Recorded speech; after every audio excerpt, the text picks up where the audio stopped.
All right, speaking of moves, there was a report today that came out, Nick, and I'll let you throw it up there on the screen. It obviously pertained to Jonathan India and the New York Yankees, if you want to read it. Yeah, really the first actual report of a team interested in Jonathan India that we know concrete, at least this since the season started. So the Yankees are interested, but the Reds have basically said they're not making him available unless they fall out of the race. And I guess at this point, what is falling out of the race? The Reds trace the Reds worst case scenario at this point, I think can only be like 7 games out. And that would be they have to lose every game and the teams ahead of them all have to win. So what is falling out of the race? I don't even really know what that exactly means at this point. And then there was a report yesterday that the Reds are likely to trade from bullpen depth, but that's not a sign of the deadline direction, just more because the Reds do have, we forgot about Ian Jabot and Emilio Pagan. Those guys got to come back on the roster at some point. And you have Zach Maxwell's just sitting there at AAA right now. Um, so yeah, I get Jonathan India. The thing that's going to make me more believing that India could actually get traded is if I see that there's more than just the Yankees interested. Only one team being interested Yeah. makes me think that the Yankees aren't going to pay that price for Jonathan India that the Reds have in mind that they say it's worth moving on. If I start hearing, oh, the Dodgers are interested too, another team's interested, then I might be going, okay, yeah, I think this could actually happen. Until I hear more than just the Yankees, I just don't see it getting done because I don't think the Yankees, if they're not competing against anyone else, are going to pay enough. Well, I think that's saving face, the comment in regards to making sure that they fall out of the race.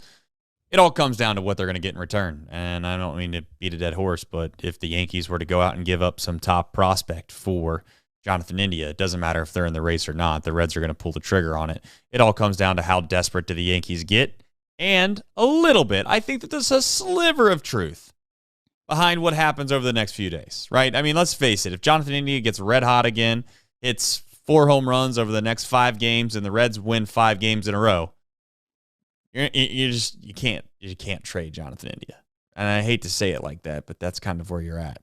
And I hope that happens. If that happens, that means the Reds are right back in the thick of it, and in a weird way, I don't know. It's just a weird psychological battle that I continue to have. I just don't think this team's very good, but I will also clearly admit that, I wouldn't put my life on the line that they're not going to make the postseason. I just, that's how bad the NL is. So they're fortunate, and I don't know if that'll last forever. I don't want to go into next year just believing that 500 record is going to get it done, because I don't think it will, typically. But the Reds need to find a way, to your point, to get just a little bit of leverage. The best leverage that they could possibly get is just having one more team. They don't need more than 2. If they get more than 2, great, Nick, but they just need 2. If they can get 2 to kind of bid against each other, I think the Reds will move on. I do. And they've already showcased last year that they were already wanting to do this. Nick Krall wants to do it. It's just a matter of whether or not they get the piece back in return that they want. Now, I will say Matt McClain being out all year might change that dynamic a little bit. I don't know how you feel, but we can move on to Reds MILB, or we can stick on this if you have any other thoughts on it. Not really. All right. Before we jump into Reds MILB, I'm going to do a couple supers here really quickly. One super. Ned Flanders, thank you for supporting us and supporting the show. He said, given Montas' shoulder injury, do we just let the season play out, try to get him to exercise his option for next year, and hope for a better 2025? I feel like if he exercises his option, that's not very good for the Reds, because that means they're overpaying for something that they probably wouldn't theoretically need to pay for. That's the only reason a player would exercise an option, in my opinion. Maybe you could convince me, Nick, that they love playing here and they don't want to go through the hassle of being a free agent again. I shouldn't say overpay. What I should say is that they're equal to or overpaying, because if it's relatively close to what he would get anyways, he might decide he doesn't feel like dealing with it. Yeah, I mean, he gets a raise to 16,000 next year. Is it 14 that not thousands, Million, million. yeah. It'd be cool if it was 1,000, but yeah. Yeah, yeah, you definitely want to pick up that option. Um, I don't know. I mean, I think that's probably close to about his value, and unless he has a great second half, I don't think there's going to be another team that's going to give him a multi-year deal, which is the main reason he would opt out. Do you think the Um, Reds will pick it up, though, without being too getting well, into the weeds? the Reds have to pay him $2 million if they don't pick it up, so that's also a factor of, well, we could pick it up if we don't. We're still paying him $2 million. I don't know. He's right. He's right there. I know What people are about so Rhett Lauder? What about Chase Burns? That's my only thought, is that at some point they might just say, we believe in the guys that are coming up to take those spots. I mean, I get all that, but we all offseason said, hey, where are all these position players going to go? And I know. I have a hard time believing you're ever going to have too much starting pitching. I mean, if you have to have these guys be overcooked ready at AAA, oh, shucks. I mean, You're willing to pay. like, You're willing to pay a premium for that. yes. I mean, that's not cheap money. We're not talking cheap money here. They could go out and that could help them pay to get somebody from a offensive standpoint. Yeah, but it's a 1-year deal. I mean, again, it also depends on what the budget's going to look like. If you don't have a lot of extra room, then yeah, I mean, maybe you do have to use that on a bat. But I would have no problem with having Montas again next season at that price. But he still has 2 months left to kind of define who he is. I mean, you could Sure. feel we felt completely different about Frankie Montas 4 weeks ago than we do right now. Yeah. Another month passes, he has 4 or 5 great starts in a row. Everyone's going to feel completely different about him again. He hasn't pitched a full complete season yet, and it's his first season coming back. So Right. it's really hard to say. Like right now, I say I don't think it would be a bad deal. But if he pitches really poorly, if he pitches the same way he pitched in July and August, then I'm probably going to start going to the camp that, yeah, that would be bad for the Reds. It could still a lot of season left, whether he's on the Reds or not.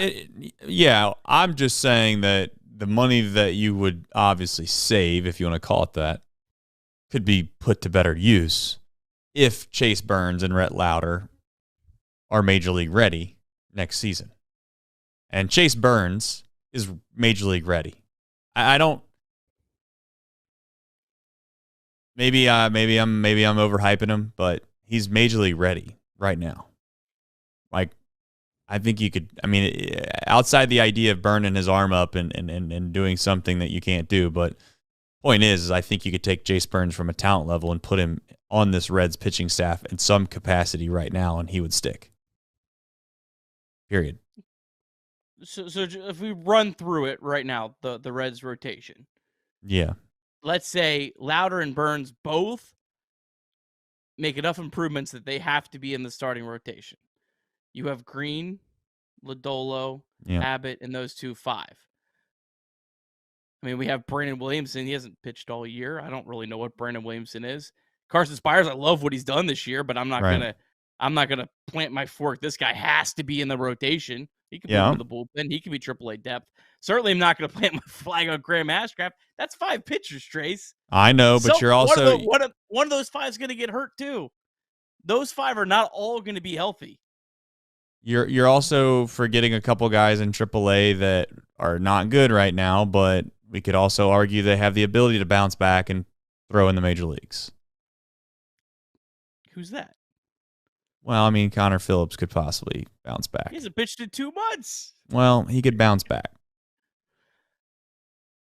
I'm never going to be worried about having too much starting pitching. I'm never going to worry listen, about I'm not here to convince you that it's bad. It's a bad idea to re-sign Montas. I'm just openly saying that Montas.